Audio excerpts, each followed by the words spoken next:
आज हम बात करेंगे कि मरीन इंश्योरेंस के तीन तरह टाइप के होते हैं। एक होता है सिंगल ट्रांजिट मरीन इंश्योरेंस, एक होता है ओपन मरीन इंश्योरेंस पॉलिसी, तीसरी होती है स्टॉप मरीन इंश्योरेंस पॉलिसी। आज हम पहली बात करेंगे वीडियो में single transit marine insurance policy, वो क्या होती है और उसमें क्या कवरेजेस होती हैं और क्लेम आने पे हमें क्या क्या क्लेम डॉक्यूमेंट्स चाहिए होते हैं और कौन इस पॉलिसी को बाय कर सकता है।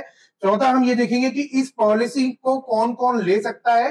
पांचवा हम ये देखेंगे कि पॉलिसी लेते टाइम हमें किन किन बातों का ध्यान रखना है। दूसरा हम ये देखेंगे कि क्या हम गलती कर जाते हैं जब हम पॉलिसी लेते हैं। तो आज इसी बात को ध्यान में रखते हुए हम शुरुआत करते हैं।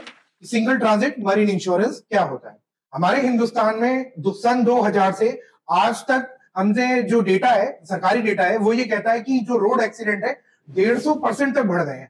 तो उसका एक कारण 70% से अबव ड्राइवरों की नेग्लिजेंस है। ये चीज हमारे आमतौर पे जो आम जनता है उसको भी इफेक्ट करता है और साथ के साथ साथ हमारे जो बिजनेस ट्रेडर्स हैं, बिजनेस ओनर हैं, मैन्युफैक्चरर हैं, उनको भी फर्क पड़ता है जब उनका कोई सामान एक सोर्स और डेस्टिनेशन एक शहर से दूसरे शहर जा रहा होता है, या तो वो खरीद रहे होते हैं या उसे बेच रहे होते हैं। तो उसी चीज सेफ रखने के लिए हमको इंश्योरेंस की जरूरत पड़ती है, तो वो होता है marine insurance. Single transit marine insurance में बेसिकली हम एक बिल एक बार में कवर करते हैं। मान लीजिए कि कोई आपने कुछ मटेरियल लुधियाना से बाय किया और आप आगरा में रहते हैं और आपने एक कोई ट्रक लिया जिसकी कीमत 20 लाख रुपए है प्लस जीएसटी के साथ। तो आपने हमसे कहा या किसी से कहा कि सर मुझे इसका सिंगल ट्रांजिट करना है, तो एक बिल होगा आपका, तो आपने एक ही सिंगल पॉलिसी होगी।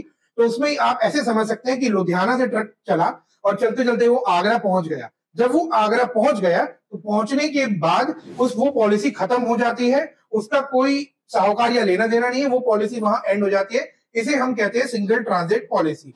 तो इसमें हमें दो एग्जांपल आपको समझाना चाहूंगा। एक होता है इनलैंड, हम विद इन इंडिया अगर हम बात करते हैं, जैसे मैंने एग्जांपल दिया कि लुधियाना से माल आपने खरीदा और आगरा तक पहुंचा, तो आगरा पहुंच गया ठीक ठीक सुरक्षित, तो हमारी पॉलिसी यहाँ आके खत्म हो गई। दूसरा एक एग्जांपल लूंगा, फॉरेन से हम माल ले रहे हैं। लेट्स से हम मानते हैं कि यूएसए शिकागो से हम अपना कुछ सामान मंगा रहे हैं। तो शिकागो शहर से माल पहले रोड पे चला, फिर वहां पे एक पोर्ट पे आया और पोर्ट से आने के बाद वो शिप पे आया। शिप से होते होते लेट्स से एग्जांपल यहाँ मुद्रा पोर्ट पे उतरा और आपको वो जो शिपमेंट है वो जो आया वो आपको नोएडा में चाहिए, तो फिर वो शिपमेंट वहां पे अनलोड होगा, जहां वेयर हाउस में जाना था वहां तक चला गया। ये होता है simply single transit marine insurance policy.